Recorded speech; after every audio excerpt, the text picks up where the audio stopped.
Que alegria poder estar com os irmãos aqui na casa de Deus mais uma vez para compartilhar a palavra de Deus juntamente com os irmãos. Eu me alegro porque estava ansioso por estar aqui com os irmãos. A minha voz não é essa, eu estou meio rouco aí, estou com um probleminha na garganta, mas vou tentar aqui falar alguns minutos com os irmãos. Eu só tenho uma garrafinha d'água, que eu vou falar 2 horas, uma para cada hora, né? Então, tem 2 garrafinhas d'água aqui. Eu agradeço a Deus pelo privilégio que eu tenho de poder falar da sua palavra. Agradeço ao irmão Edilson pelo convite. Hoje eu estou aqui com a minha família, estou aqui com a minha esposa Rosângela, com o meu filho Vinícius, com a minha filha Gabriele. Está dormindo já? Nem começou a pregar, já está dormindo. Meu cunhado Romildo também está aqui conosco. E eu me alegro por poder conhecer mais uma comunidade, mais uma casa de Deus. Uma igreja belíssima, um lugar onde nós podemos adorar a Deus. É maravilhoso poder fazer isso. O tema da minha mensagem de hoje está feito.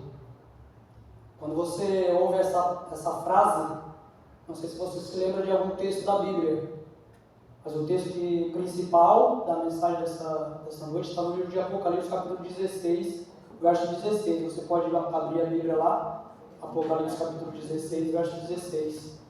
Nós vamos percorrer alguns textos da Bíblia hoje. Não vou ficar 2 horas pregando, mas desejo poder compartilhar um pouquinho da palavra de Deus e relembrar algumas coisas que nós já sabemos, porque nós, como adventistas do 7º dia, nós conhecemos muitas coisas, conhecemos muito da Bíblia, e esse realmente é um privilégio para nós, porque tantas pessoas estão aí fora e têm uma Bíblia nas suas casas, mas não conseguem compreender o sentido da palavra de Deus. É porque a palavra de Deus ela é especial, ela não é um livro comum. Então, quando você trata a palavra de Deus sem considerar o seu valor, sem considerar o Deus que a inspirou, a gente nunca vai conseguir compreendê-la.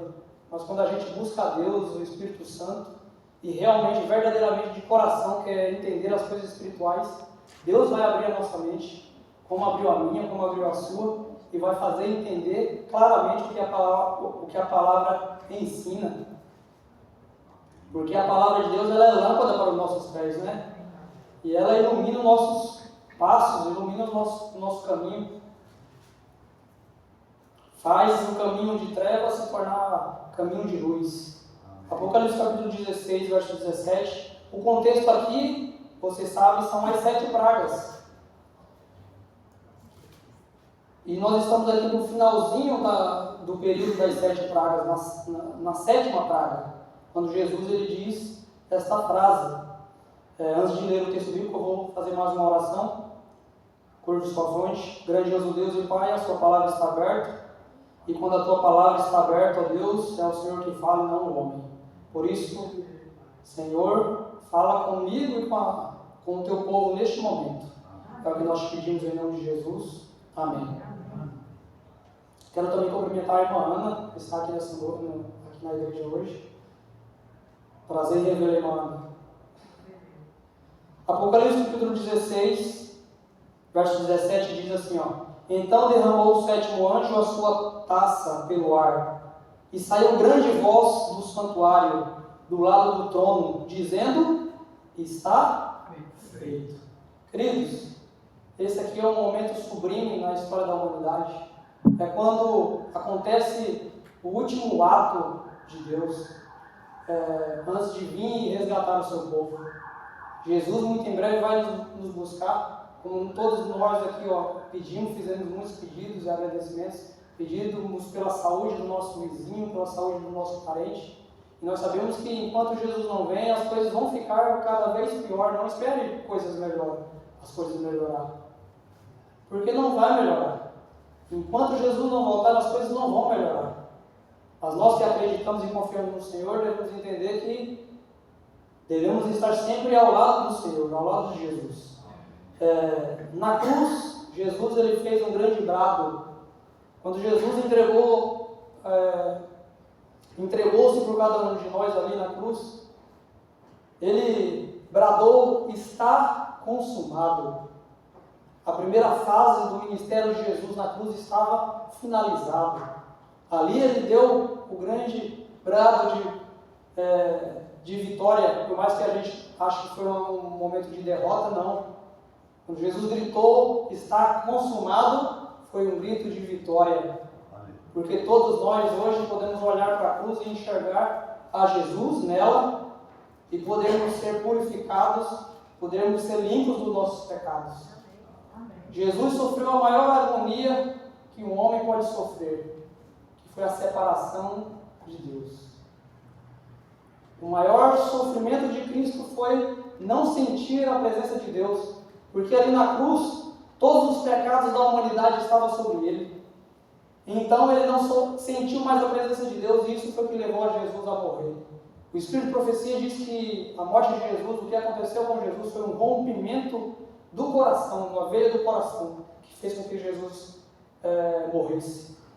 Mas Jesus também sofreu grandemente por não sentir a presença de Deus. A palavra de Deus diz que o pecado faz o quê? Faz a separação entre Deus e o homem. E isso Jesus sentiu, e isso era o que mais Jesus temia. E lá no Getsemane Jesus temia por conta desse momento, porque ele sabia que ele não ia sentir a presença de Deus. Nesse momento Jesus ele está onde, queridos? Ele está no céu. Neste momento ele está diante de Deus, diante do trono de Deus, fazendo mediação pelos nossos pecados. Gostaria que você abrisse a sua Bíblia agora no Antigo Testamento. Nós vamos para o capítulo 25. Eu gosto de meditar no santuário. Quantos aqui já estudaram sobre o santuário? Todos já estudaram sobre o santuário? Se você não estudou ainda sobre o santuário, eu sugiro que comece a estudar. Porque o assunto do santuário é algo tremendo, é algo extraordinário. Deus mostrou grandes coisas através do santuário. Deus mostrou o plano da salvação para o povo antigo através do santuário. O santuário foi construído, e esse santuário foi o santuário da primeira aliança, o santuário terrestre, construído no meio do deserto. Irmão, pode colocar a primeira foto. O irmão vai projetar uma foto ali. Veja que nós temos o santuário de Deus ali no meio do deserto. Queridos, era uma obra extremamente organizada. Extremamente organizada. Porque Deus ele não é Deus de bagunça. O que Deus faz é perfeito e tudo que Deus faz é organizado. Veja que ali, por mais que pareça que as pessoas estejam ali, meio que desorganizado, sabe que cada um está realizando um trabalho especial. O santuário ficava onde? Ficava no meio do arraial. Durante os 40 anos que o povo passou no deserto, o santuário ele permaneceu com o povo, até eles entrarem na terra prometida. Quando eles entraram na terra prometida, um novo templo foi erguido. Um templo fixo, que foi o templo construído por Salomão. As tribos, elas ficavam em volta do santuário. Elas estavam andando quando a nuvem, você sabe que uma nuvem cobriu o povo de Deus, quando a nuvem andava, significava que o povo deveria marchar, deveria andar. E todo aquele santuário era perfeitamente desmontado. Cada pessoa tinha a sua responsabilidade. Cada pessoa levaria uma peça do santuário. Cada pessoa escolhida, Não era também qualquer pessoa, era escolhida. Era a tribo dos levitas que eram os responsáveis por fazer esse trabalho. Êxodo capítulo 25. Leia comigo aqui. Êxodo capítulo 25. E o horário voa, Êxodo capítulo 25. Aqui. Nós vamos ler, antes de ler o 25, nós vamos ler o 24, verso 12. Diz assim, Então disse o Senhor a Moisés: sobe a mim, ao monte, e fica lá. Dar-te-ei tábua de pedra, e a lei, e os mandamentos que escrevi para os ensinares. Os mandamentos eram para quê? Para ensinar o povo de Israel a vontade de Deus. Foram dados para Moisés no Monte Sinai, nós conhecemos bem. Moisés subiu no monte, quantos dias eles ficaram lá? 40 dias. Ao subir ao monte, Moisés, ele não entrou direto na presença de Deus. Não. Ele subiu e aguardou o momento em que ele teria a audiência com o Senhor. E ele aguardou 6 dias, queridos. 6 dias ele aguardou no cume do monte, até poder estar na presença de Deus. E no 7º dia, Deus o chamou para entrar na sua presença. E Moisés, então, esteve ali com Deus todo esse tempo e recebeu de Deus as tábuas da lei e também mais. Ele recebeu de Deus as orientações para construir o tabernáculo. Então nós vamos para o capítulo 25, verso 8. Diz assim: E me farão um santuário para que eu possa habitar no meio deles, segundo tudo que eu te mostrar para modelo do tabernáculo e para modelo de todos os seus móveis, assim mesmo o fareis. Então, Moisés ele teve o privilégio de ver o modelo do santuário que serviria de maquete para ele construir o santuário terrestre. Moisés teve o privilégio de ver o templo celestial. E ele deveria fazer tudo como foi mostrado a ele. E Moisés fez. Deus habilitou homens. Deus chamou o povo a ofertar. Tragam sua oferta para que o santuário seja construído. E o povo trouxe o seu ouro, trouxe a sua prata, trouxe as suas lã, os seus tecidos, e tudo foi arrecadado.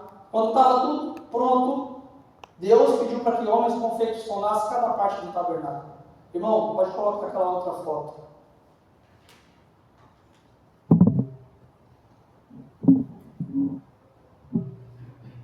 Essa foto, cheia, rica em detalhes do tabernáculo. Nós temos aqui o tabernáculo de Deus com detalhes, com cada peça que ali foi colocada. Cada uma tinha um significado. E todas elas levavam a um único objetivo: a remir o povo dos seus pecados e mostrar o povo que Jesus viria como o Cordeiro de Deus que tira o pecado do mundo. Veja aqui embaixo tem algo muito interessante. Você vê aqui a disposição dos móveis. Nós temos aqui o primeiro compartimento, que é o pátio, e nós tínhamos lá no pátio 2 móveis. Era o altar de sacrifício e nós tínhamos a pia, onde o sacerdote tinha que se lavar. Antes de entrar no lugar santo, o sacerdote tinha que se lavar, se purificar. Nenhuma poeira deveria entrar pelos seus pés no lugar santo. Ele tinha que se limpar. Então nós temos aqui os dois móveis. Quando nós entramos para o lugar santo, nós temos lá 3 móveis na parte interna. Nós temos o candelabro, nós temos a mesa de pães, nós temos o altar de incenso, né? E no lugar santíssimo nós tínhamos a arca de Deus, a arca do testemunho, a arca onde a presença de Deus ali se manifestava. E quando você vê a disposição da arca, nós já vemos aqui a forma como Jesus morreria. Jesus morreria em uma cruz. Foi profetizado assim. E aqui nós vemos na disposição dos móveis uma cruz se formando. Não sei se você consegue visualizar aí, na parte de baixo. Quem tem uma visão biônica aí consegue. Então era um lugar extraordinário, era uma estrutura magnífica, toda em ouro. Todas as peças eram em ouro. E dentro do compartimento do lugar santo e santíssimo, com as luzes do candelabro, aquele lugar ficava iluminado e ficava brilhante, reluzia o brilho do ouro ali. Outro detalhe, queridos, é que todos os dias no tabernáculo, no santuário terrestre, um cordeiro era morto. Independente do pecado do povo, todos os dias um cordeiro era morto. Quando uma pessoa pecava, ele deveria levar um animal até a porta do santuário. Ali ele mesmo sacrificaria o animal, e esse animal era levado para dentro do pátio e era queimado sua carne e o seu sangue era levado para dentro do lugar santo, onde era aspergido nas cortinas ali do lugar. Então, o pecador, ele sentia a dor daquele animal. Ele sentia a dor daquele animal por o que? Morria inocentemente. Morria pelo pecado daquele homem. Mas toda vez que alguém matava um cordeiro, aquele cordeiro representava aquele que ia nos salvar, Jesus Cristo. Todos os dias o sacerdote matava um cordeiro. Um morria às 9 horas da manhã. O outro cordeiro morria às 3 horas da tarde. E este sacrifício ele foi totalmente cumprido por Jesus na cruz. Jesus, às 9 horas da manhã, foi pregado na cruz, no pátio, fora da cidade. Jesus foi pregado fora da cidade de Jerusalém, numa cruz. Às 9 horas da manhã. Às 3 horas da tarde, Jesus, ele deu o brado, está consumado. E Jesus cumpriu na sua carne aquele rito que era feito ali pelo sacerdote, às 9 horas da manhã e às 3 horas da tarde. Então veja como a palavra de Deus é perfeita. Deus deixou escrito tudo o que iria acontecer, queridos. Para Jesus voltar, as profecias elas precisam acontecer. Jesus não vai sair atropelando as coisas. Ele tem poder para fazer, mas ele não quer. O que está revelado na palavra de Deus vai se cumprir. Amém? Amém. Eu combinei com o irmão Edmilson para estar aqui com os irmãos no próximo mês, todos os domingos. Então, durante os 4 domingos do próximo mês, eu estarei com os irmãos aqui falando sobre os eventos finais. Eu, desde já convido os irmãos, convide a igreja, convide um amigo, traga para ouvir as maravilhosas promessas de Deus e também as advertências. Porque Deus faz promessas, mas também tem advertências, Nós vamos aprender um pouquinho aqui sobre os eventos finais que antecedem a volta de Jesus. E no final eu vou finalizar falando sobre o retorno de Cristo, de uma forma muito especial. Tá? Então, eu já convido você desde já para estar conosco aqui. Queridos, vamos adiantar aqui, que eu tenho só mais 8 minutos. Para nós sair atrasado aqui. 8 minutos para nós sair atrasado. Então, a mensagem aqui, queridos, é só para você entender que Deus mandou construir um tabernáculo. E agora Jesus ele está onde? Ele está no tabernáculo celestial, fazendo mediação pelos nossos pecados. Antes da volta de Jesus, haverá um juízo na terra, haverá um juízo investigativo, que é o que Jesus está fazendo agora. Haverá um juízo executivo que vai acontecer durante os 1000 anos. Juízo comprovatório durante os 1000 anos e executivo depois dos 1000 anos. Então Jesus, quando ele finalizar essa fase de juízo, ele vai voltar, essa primeira fase, ele vai sair do santuário, a porta da graça vai se fechar, as pragas vão cair, e após cair a última praga, Jesus vai vir para nos buscar. Então nós precisamos entender que desde 1844, cumprindo a predição de Daniel capítulo 8, verso 14, a profecia das 2300 tardes de manhã, Jesus entrou no santuário, no lugar santíssimo, e está fazendo mediação pelos nossos pecados. Muito em breve ele vai sair deste lugar. E quando ele sair deste lugar, está feito, está consumado, está terminado a obra da redenção. E nós poderemos aguardá-lo ansiosamente. Aguarde, queridos. Aguarde o tempo de vida que lhe resta. Ainda que Jesus demore 20 anos, aguarde. Ainda que demore 10 anos, aguarde. Ainda que demore 5 anos, aguarde. O importante é você estar aguardando e preparado. Não é mais tempo da gente deixar a fé. Não é mais tempo da gente deixar o caminho da justiça, da salvação. Porque o tempo está próximo.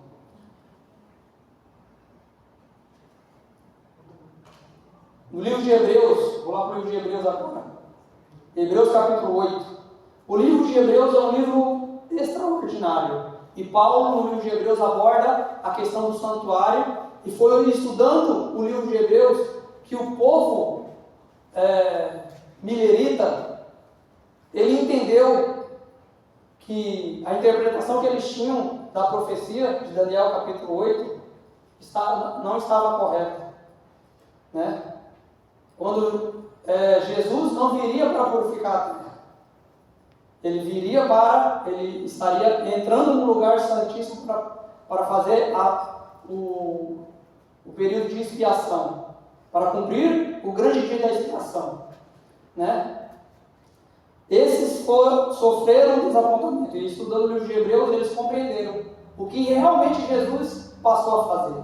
E aqui no capítulo 8, nos diz assim, a partir do verso 1: Ora, o essencial das coisas que tenho dito é que possuímos tal sumo sacerdote, que se assentou à destra do trono da majestade nos céus, como ministro do santuário, o verdadeiro tabernáculo que o Senhor erigiu, e não o homem.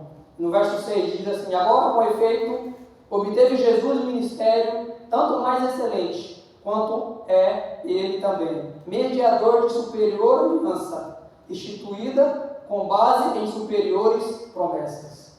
Agora Jesus, ele entra no santuário da segunda aliança. O santuário da primeira aliança foi o santuário terrestre. E o santuário da segunda aliança, feito em Cristo Jesus, é o santuário celestial. É lá onde ele está, finalizando a sua obra. Queridos, em muitas religiões criticam a doutrina do santuário, porque não compreendem. E realmente a Igreja Adventista é a única que compreende a doutrina do santuário. Deus nos revelou.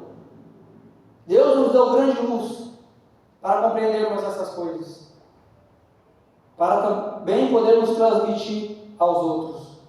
Jesus está ali. E sabe quando um texto bíblico que mostra exatamente esse momento em que Jesus ele passa a fazer o serviço na presença de Deus no santuário celestial? Daniel capítulo 7.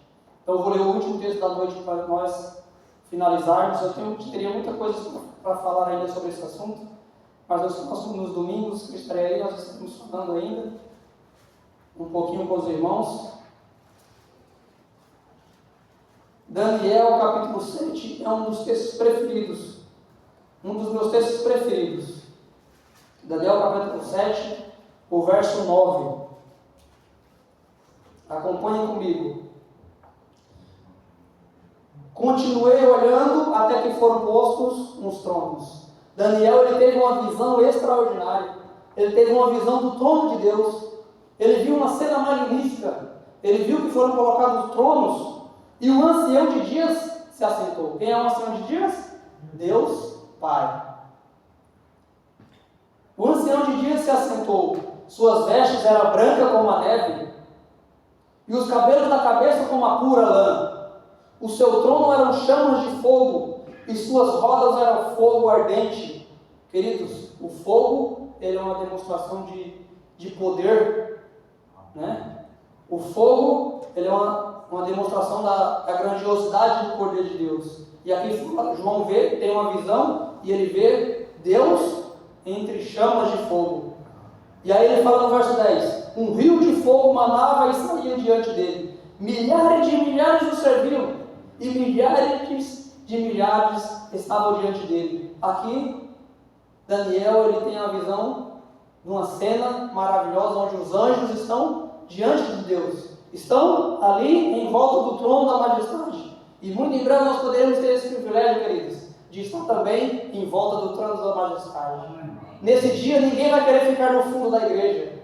Nesse dia todo mundo vão querer sentar na frente.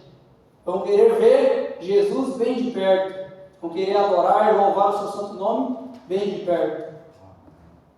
Quanto mais perto de Jesus, mais perto nós estaremos do trono dele. Amém? Amém. Então, a princípio, ele vê esta cena. E aqui fala, queridos, que foram abertos livros ali. Então ele vê uma cena de juízo. Existem alguns livros no céu. O livro que você precisa ter o seu nome escrito é o livro da vida. Nesse livro são escritos todos os nomes que entram para o serviço do Senhor. Todos os nomes daqueles que entram para o serviço do Senhor, que se entregam a Deus, que passam pelo batismo, que passam a ser testemunhas de Jesus, tem o seu nome escrito nesse livro. Mas você precisa permanecer com o seu nome escrito nesse livro.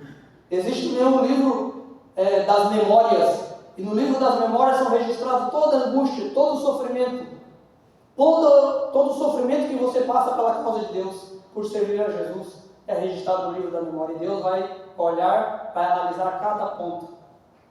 Pedro vai dizer que o juízo, ele há de começar pela casa de Deus. Queridos, porque aqueles que não servem a Deus, eles já estão julgados, a Bíblia fala. A Bíblia fala que aquele que não crê em Jesus, já está julgado.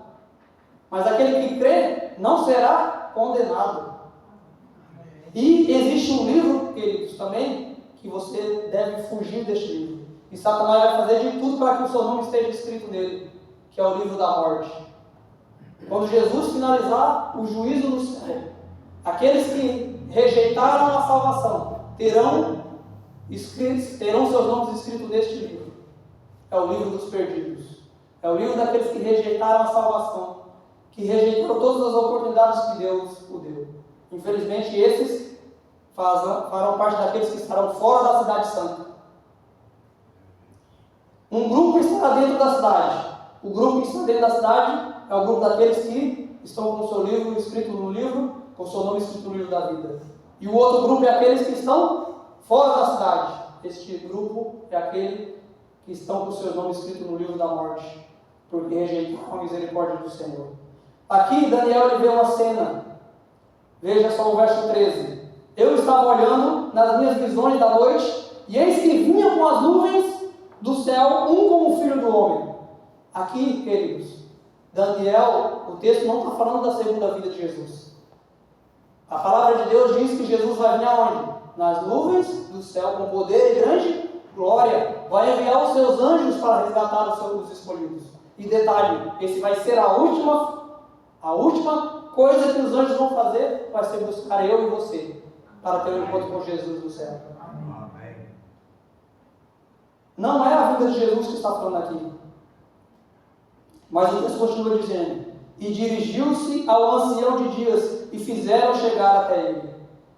Jesus, ele está entrando no trono, diante da presença de Deus, para realizar a sua última obra.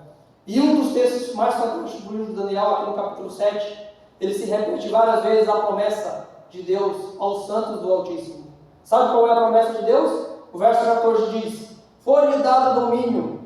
A quem? A Jesus, ao nosso Rei e Salvador. Foi-lhe dado domínio e glória, e o reino, para que os povos, nações e homens de todas as línguas os servissem. E o seu domínio é domínio eterno, e não passará, e o seu reino jamais será destruído. Amém? Amém. Este é o reino que Jesus foi preparar para cada um de nós. Um reino eterno, que jamais será destruído. O reino onde nós poderemos viver para sempre na presença de Deus.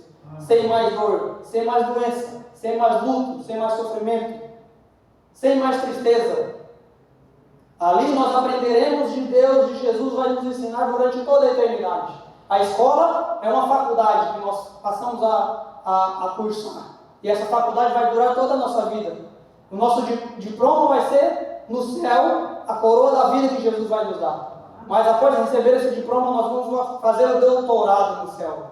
E agora nós vamos aprender das coisas escondidas, misteriosas de Deus. Cada detalhe da obra criatura de Deus nós vamos aprender no céu. Não haverá momentos para desânimo no céu. Não haverá preguiça no céu. Não haverá momentos de inatividade no céu. Todos teremos muitas atividades. Nós desfrutaremos das obras maravilhosas do nosso Criador. Amém? Amém. Que Deus possa nos abençoar, que esse céu possa ser alcançado por cada um de vocês. Amém. Por cada um de vocês. Por cada um de nós. Amém? Amém. Amém. Nós vamos cantar um hino.